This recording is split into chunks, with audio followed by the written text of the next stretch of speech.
flash before my eyes. Now it's time to die.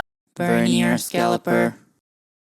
We will be continuing our Incredibles talk, our Incredibles chat with the second film, Incredibles 2. And spoiler, I love it. I love it. I love it just like I love the first one, okay?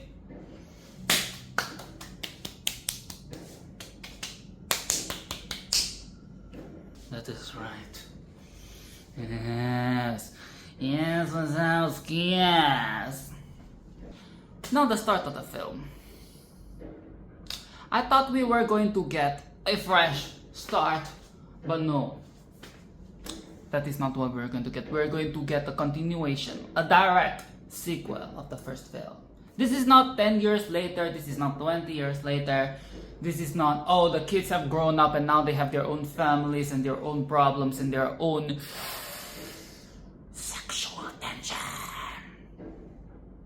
No, it is not. It's a direct sequel, okay? And it is, I like to say this, I like to say this is hard to watch. Because the ungratefulness of the townspeople, of the city people, it continues. The ungratefulness, okay, the misunderstanding, the misconception, the judgment, it continues.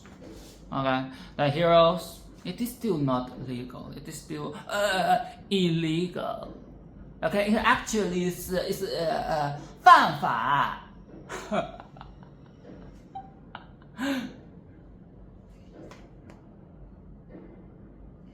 Okay, and I know we dabbled a little bit into this, but Bob, okay, Bob's his toxic masculinity, okay, I know, okay, this is the film that is supposed to be set in the 60s, okay, men of the 60s, women of the 60s, I get it, okay, this is a different world, this is a different time, the minds are different, okay, societal norms are different, not that they're very different now, but you know what I'm saying, like it is a different landscape, it's a different playing field when it comes to sex, okay, but he's really starting to let it show. In the first film, we get like little hints, little morsels, little crumbs.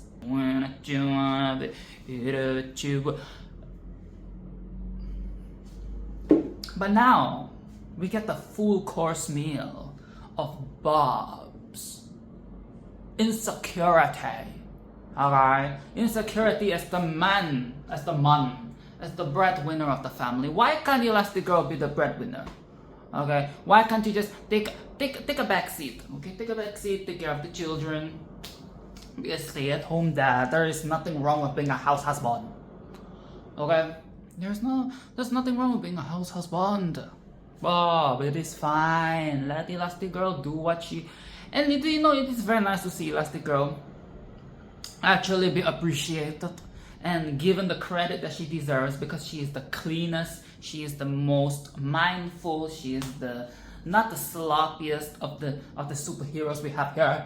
When compared to Frozone and Herman, she is a step higher, just because she's a woman and she is more careful. She's not as clumsy, she's not as like, I'm gonna use my fist. You know what I'm saying? Like, sometimes we just have to admit that women do it better, okay? There are things that women just do it better. Like, we wouldn't have wars and fighting over land.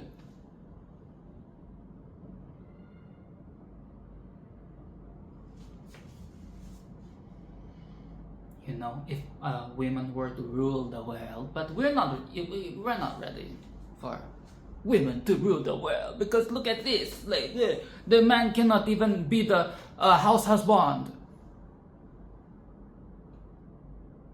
and he's like, I can't let you do it, give me my suit, give me my tie, bitch. What are you going to do? Go back to the corporate job and then get depressed and come home and not take care of the kids and be fucking like emotionally unavailable, aloof. Bruh, you know what? You should just let Elastigirl live her life, okay? And it is nice to see, you know, there is that scene where she's given because now they're working with Evelyn and what's the guy's name? Winston? Wesley? Who the fuck cares? The brother of Evelyn, okay? Brother of Evelyn. Let's call the brother of Winston, okay? I think I remember it's something W something. It starts with W. But it is nice, you know, to see Elastigirl got put on the pedestal. And when she was getting excited over her new bike, I was like, "Aw, that's really heartwarming," because it is like, and again, we get a glimpse of that in the first film. She clearly misses being a hero, okay? You know, the whole mom thing is essential. She has to be there for her kids. But we know she misses being a hero, and to see her get excited over a new toy is like, damn, she is reliving her youth. She's reliving her glory days. She's feeling herself again. She's finding herself again. And we like to see that, okay? We love to see a matured woman reliving her youth, reliving her glory. And reliving her glory sounds a bit offensive even, you know? She is still that bitch, okay? She is still that fucking bitch. And she needs to know that, and she needs to feel that. And this is a very glorious moment. We love to see it. And Bob, Bob is just coping. He's coping so hard. He's like, must be nice, I will do well. Like, you're just coping so hard. I will do well. Bitch, you have never taken care of the kids at home for like a good day or so. Like, you have no idea what you're in for, and he does not, okay? Because we get a montage of Bob taking care of the kids. He has to take care of the baby. He has to take care of the son who needs to do math, and he has to take care of Violet, who is like puberty, you know, puberty and falling in love with boy.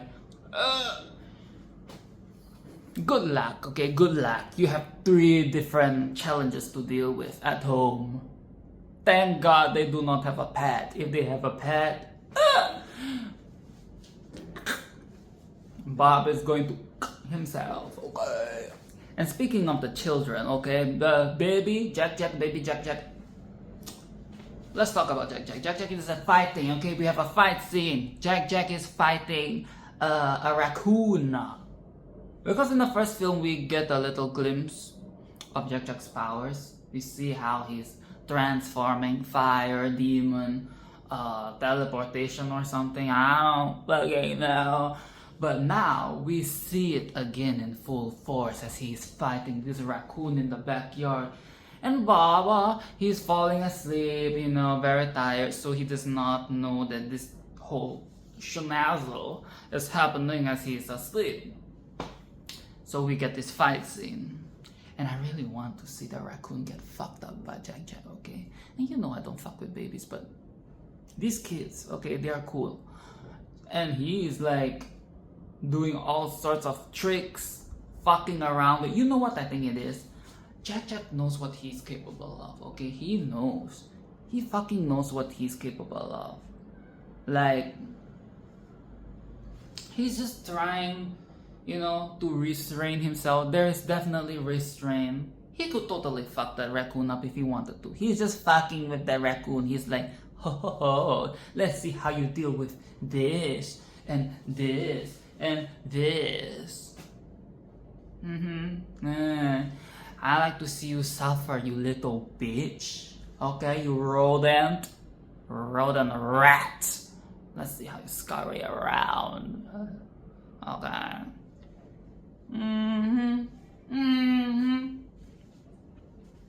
He knows his own strength, okay? He knows his own strength. But he's just... But of course, Bob has to be the dad and break up the fight. I want to see the R21 version of this scene, okay? I want to see the ending, the real ending, okay? I want to see Jack skin that raccoon alive and wear that raccoon like a coat. Wouldn't that be fabulous? Wouldn't it be fantastic? Wouldn't that be...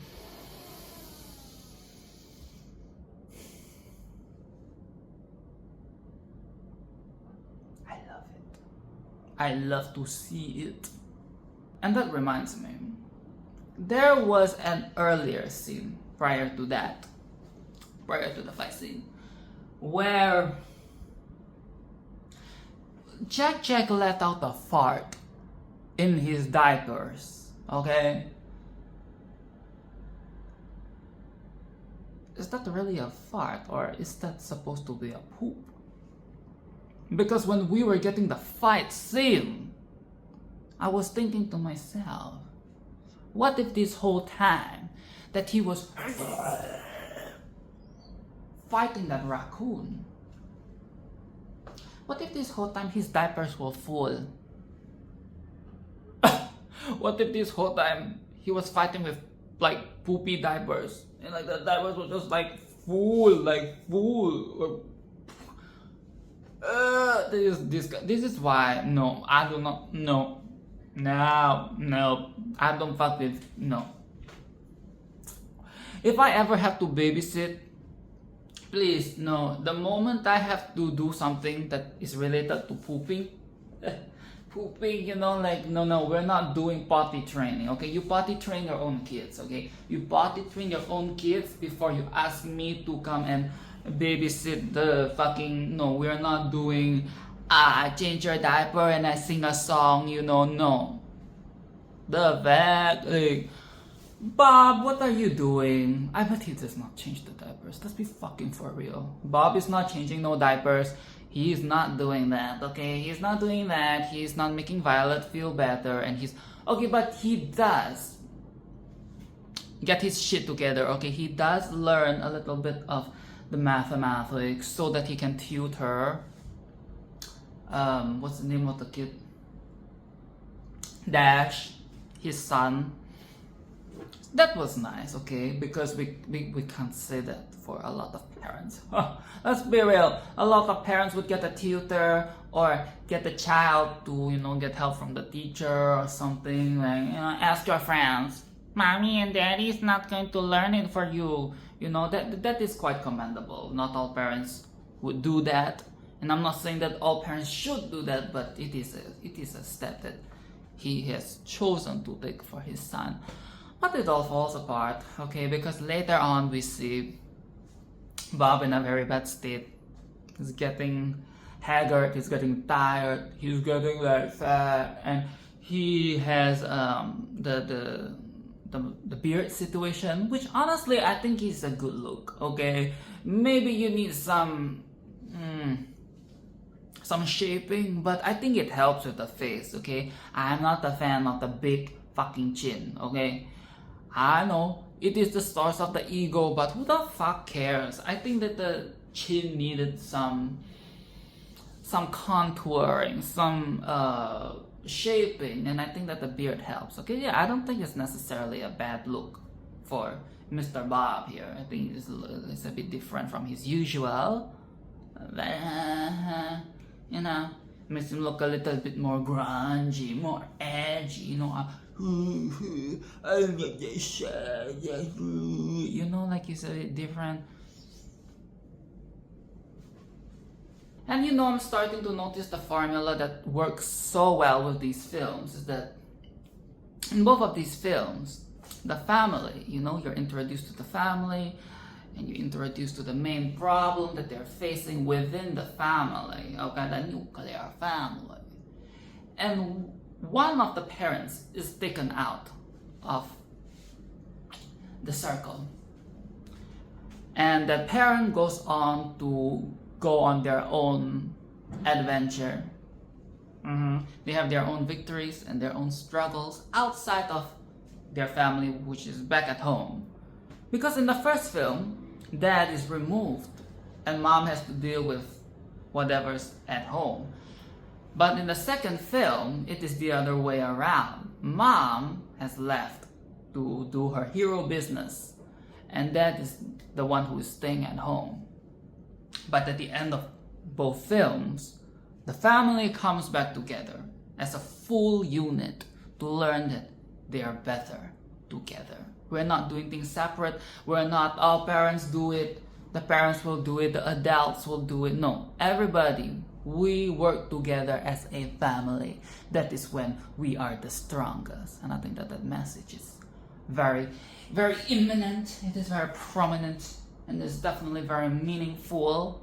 Okay, it is a very nice expression and representation of a family that isn't perfect, but is still working together and is still loving and all the good things, like, oh, I wish I had a family like that, how nice.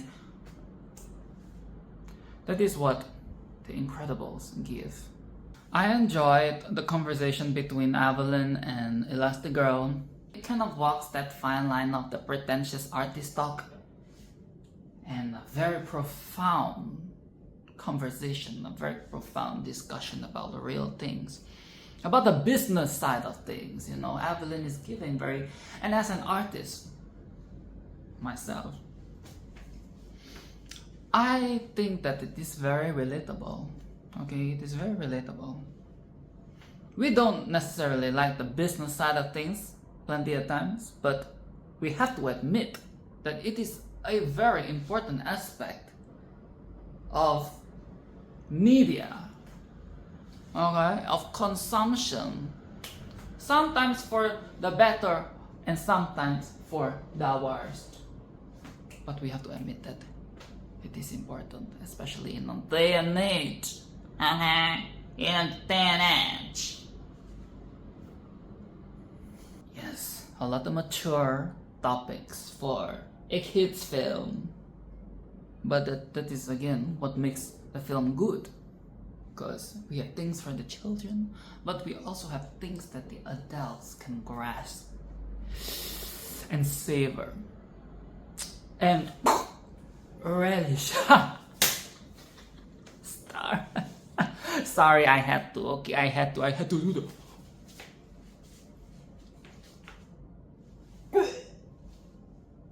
I had to do.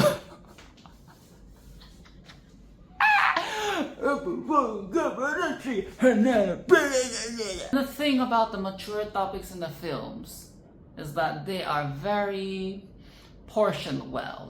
They're not overbearing or like they're not too try hard as well. It is like little bits just to give you more depth, just to add more layers to the whole world building. And I also think that Evelyn is a very cool character in general, because when her brother Winston, whatever, when he's talking, she's always in the background. She's always there, okay? And I think that the film, the visual side, does a very good way of showing Evelyn's character as she's always in the background, but she's there to share her opinions when they are desired or needed or granted. And it is just very good character design. You get so much of her character just from her existing in the background, lounging on the table, sitting on the stair thing while the brother is taking the main stage. And then you learn that she is really the important part of this. Yes, the brother is important as well in their work relationship, but she's the one that comes out with the actual ideas. And actually, she's the ones that come out with the plan. It is the woman. It is the artist. Okay, it is the creative.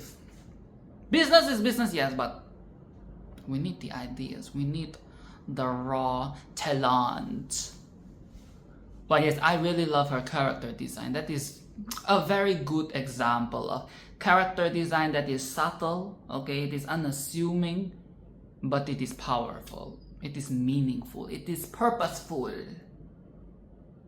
There is intent. And don't we love watching Bob have a full emotional breakdown at home in front of his kids. He finally realizes how complex it is to be a parent, to be a parental figure, because he's always absent and now he's home and he has to deal with the kids one-on-one, you know, in person, and not just be like the dad that comes home from work and be, hey kids, No, it is not pretty, okay? It is not a pretty job for your wife to deal with the kids all day. You think she has time for herself? You think she has the mood to service you when you're back and sometimes you're in a bad mood and you're like, hey, a bad mood, come and suck my cock. Dude!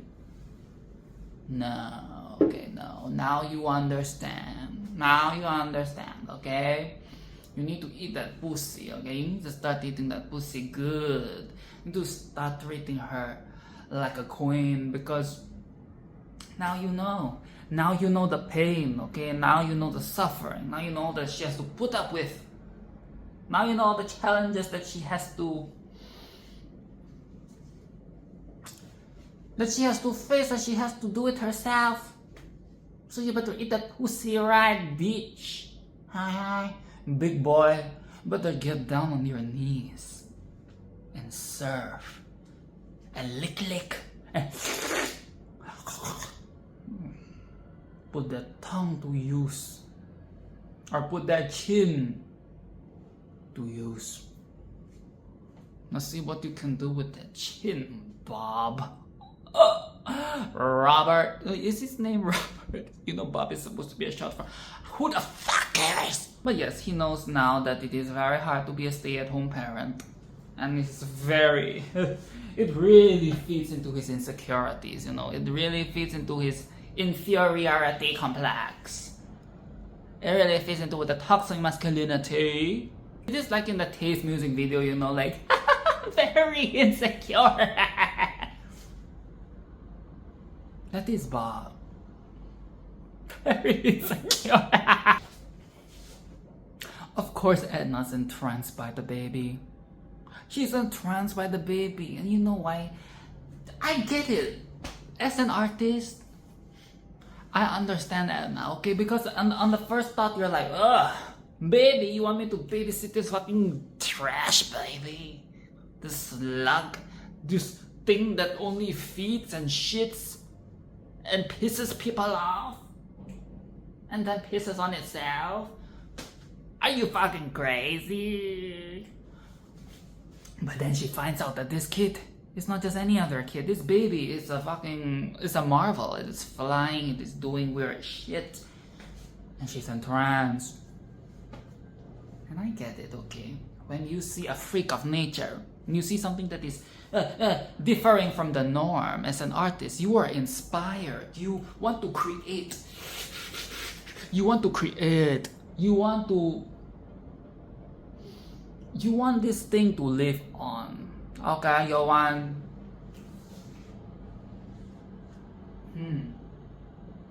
Who?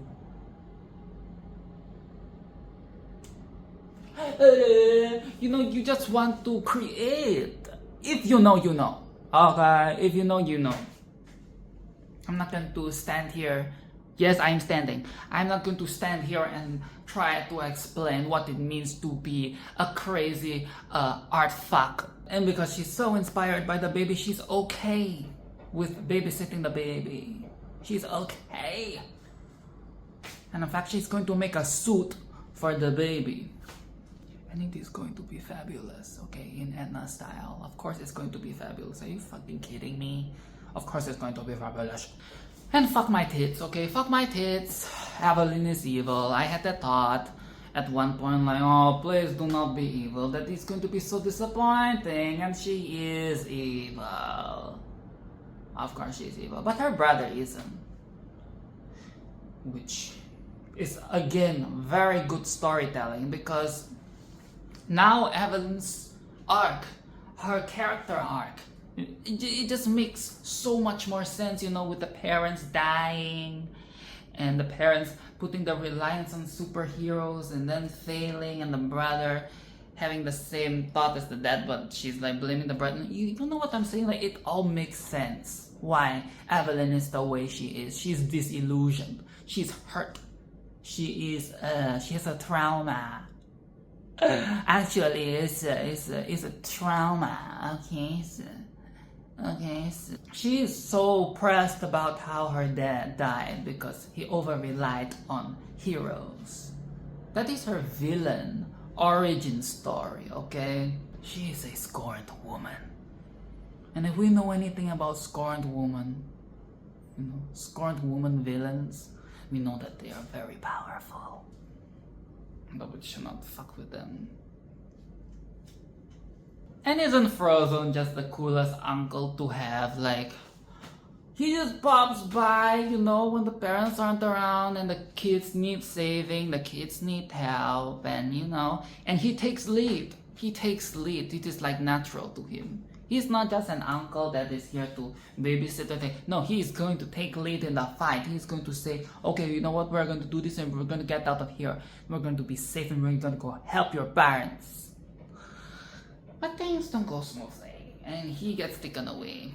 He gets the goggles of brainwashing, the goggles of hypnosis, you know, that were created by Evelyn. Yikes. But he allows the children to get away safely. And Bob, upon hearing that his wife is in danger, you know, has rushed. He has rushed into the tiger's den. The tiger's fucking den. The tiger's pussy. Even. He rushed into the tiger's punani. Balls deep. Balls deep. Without much thought. Like, I know. Your wife's life is at stake and you are fucking terrified and you're worried for her safety and you want to save her life. But it is rash. It's so man. It is so typical man. It is a rash. You just run into the tiger's den. Like that.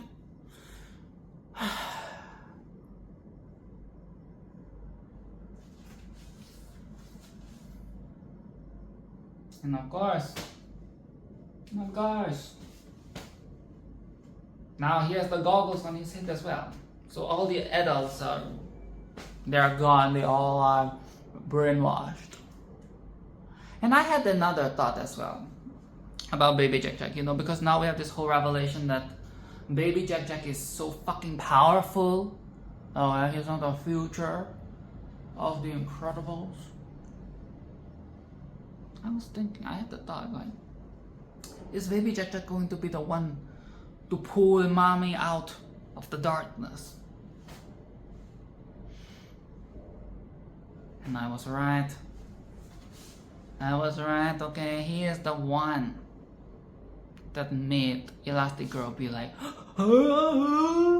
and part of the goggles falls and she sees the truth, she sees the reality, and she snaps back.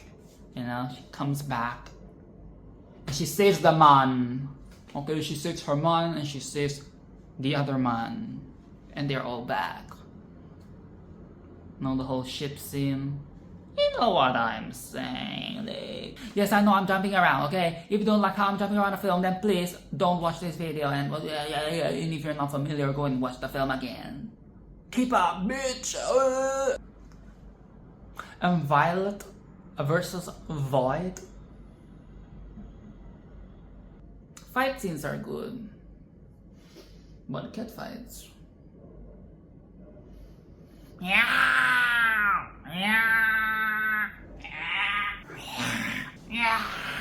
You know, it's very much fighting game, you know, fighting game with the female characters and the cuntiness and the sexual noises that they make.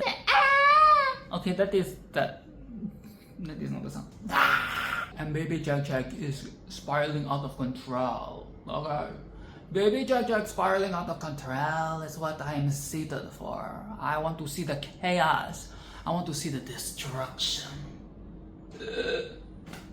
Okay, but let's be real. It is very beginner's luck. Like, you just popped out of the pussy and now you already have crazy amazing powers that trump your entire family, you know, overpowered as fuck.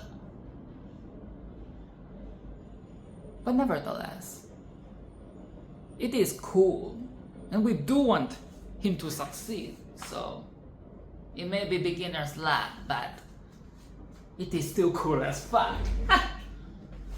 But can we give an honorable mention to the music in this film? Now, the music in the first film was fucking amazing as well, but it almost feels like they took it up a notch for this second film. And especially in that ship scene at the very end, when they were trying to stop the ship from hitting the coast, from hitting the city. They were doing all of that. So the ching ching ching,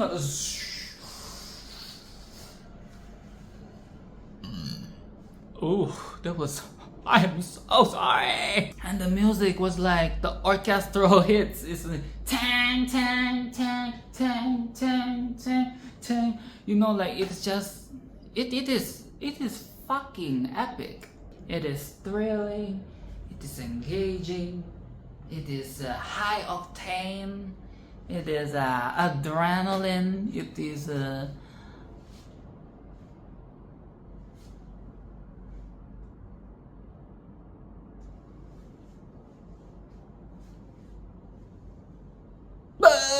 fuck dude, the music's sick. Show-stopping, okay? Show-stopping is the word. It is the type of scene that when it concludes, everybody in the theater is just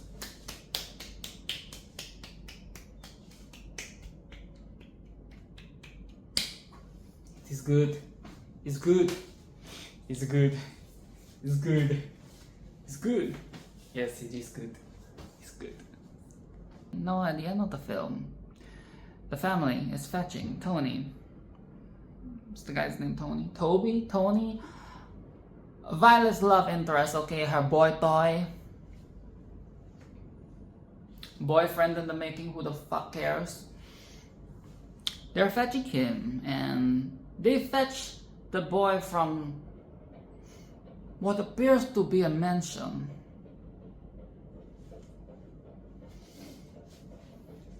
What appears to be a mansion.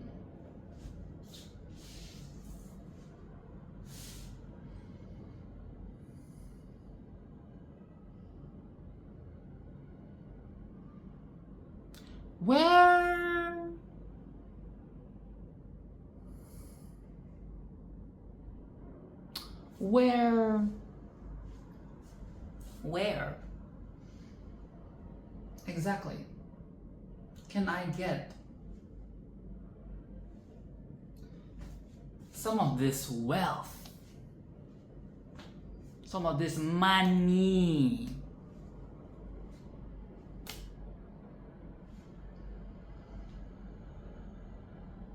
Why?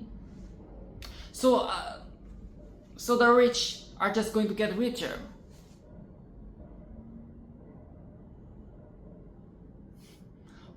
Well, okay. Sure. That's just how it is. And let's just say, Incredibles 3 that is coming in 2027. Oh, it is so far away. But yes, that third film, it has very large, big, fucking huge. Huge, dude.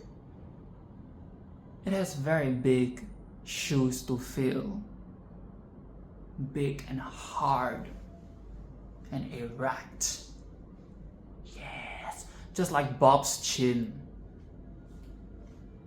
I don't know how the third film is going to trump or, keep up with the first two, but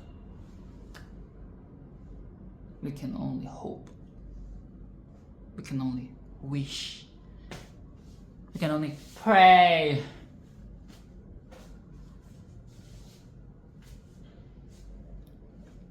I really love these films. They're so good. The both of them are going to be in the VIP, definitely. Okay, they're definitely in the VIP, and yeah, I'm very curious though. Like, how could they push the film even more? Like, what could be next? Is it going to be another direct sequel? Because I think that is not a bad idea as well. Usually you don't get such direct sequels, like literally the day after the continuation type of, when it comes to sequels, it's usually like a year later and things like that. So I don't know, maybe they could surprise us. Are they going to use the same formula? Remove one person from the family and bring back the family at the end? Are they going to do that? Who knows? But I will be seated for it, okay? I will be here for it. My body is ready, actually. So thank you for watching the video. Like, subscribe, do all of that, and